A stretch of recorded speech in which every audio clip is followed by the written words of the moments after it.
Le changement qui s'est opéré dans la vie de Moïse peut aussi se voir dans celle de Samuel. Je pense que Samuel est un des plus beaux caractères de l'Ancien Testament. Il est appelé prophète. Nous voyons que son cœur était entièrement voué à la plus haute et à la pleine pensée de Dieu, et qu'intérieurement il n'y avait aucun compromis. Cependant, il a fait preuve d'une merveilleuse charité à l'égard de Saül, du moins au cours des premiers mois. Toutefois, vous devez vous souvenir que Saül typifie la négation du principe le plus élevé, le gouvernement direct et immédiat de Dieu. Un tel gouvernement, Israël l'a rejeté en faveur d'un roi. Établis sur nous un roi pour nous juger comme il y en a chez toutes les nations, ont-ils dit.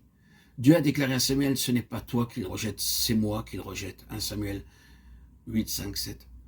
La royauté est un principe divin, autant que la prophétie.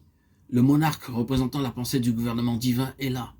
Mais avec Saül, c'est un niveau très inférieur que nous voyons. Avec lui, la divine pensée est rabaissée au niveau du monde, comme toutes les nations. C'est la pensée divine, mais appropriée par un homme charnel, rabaissée au niveau des nations. Et Samuel le savait. Dans son cœur, il ne pouvait pas l'accepter, et il s'en plaint auprès de Dieu. Il était opposé à cela, car il voyait ce que cela signifiait. Toutefois, il est resté charitable envers Saül aussi longtemps qu'il a pu l'être. Pourquoi dis-je cela? C'est parce qu'il existe un contexte aujourd'hui qui lui est semblable. Les choses divines ont été appropriées par des hommes de manière charnelle et abaissées au niveau du monde.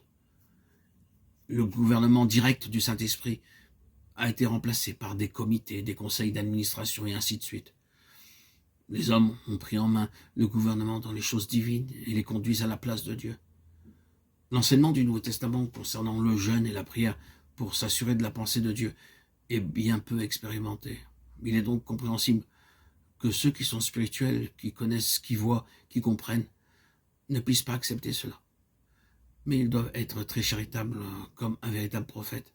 Samuel aurait été charitable autant que cela lui a été possible, jusqu'à ce que cela soit manifestement et volontairement une prise de position de désobéissance à la lumière reçue. Le Seigneur s'est adressé à Saül à travers Samuel et lui a donné de connaître clairement ce qu'il devait faire. Il lui a permis de savoir avec beaucoup de clarté ce que Dieu attendait de lui. Et il a été désobéissant. Alors Samuel a déclaré plus de charité dans cette affaire. Il a été inflexible. Puisque tu as rejeté la parole de l'Éternel, il te rejette aussi comme roi. 1 Samuel 15, 23. Samuel est allé aussi loin qu'il a pu, dans la mesure où Saül faisait aussi ce qui était en son pouvoir. C'est cela, la charité. Bien sûr, les types sont toujours imparfaits, mais vous pouvez y voir la vérité. Le prophète Samuel a fait preuve d'indulgence avec des choses qui n'allaient pas, même si dans son cœur il ne pouvait pas les accepter. Il espérait que la lumière jaillirait, que l'obéissance suivrait et que la situation s'arrangerait. Nous devons être très charitables à l'égard de tout ce que nous pouvons désapprouver. Moïse a dû l'apprendre. Il l'a expérimenté.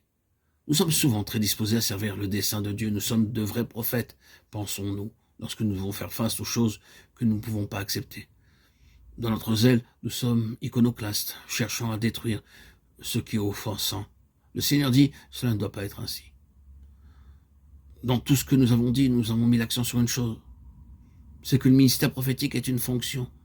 Cette fonction consiste à maintenir toute chose en relation avec la pleine pensée de Dieu, mais ne pas perpétuer une certaine ligne de manière objective et légaliste. Vous ne vous saisissez pas d'une chose. Vous pouvez seulement le faire vraiment lorsque Dieu a introduit en vous cette chose pour laquelle vous demeurez ferme et qui a été révélée en vous à travers l'expérience, sous la discipline divine.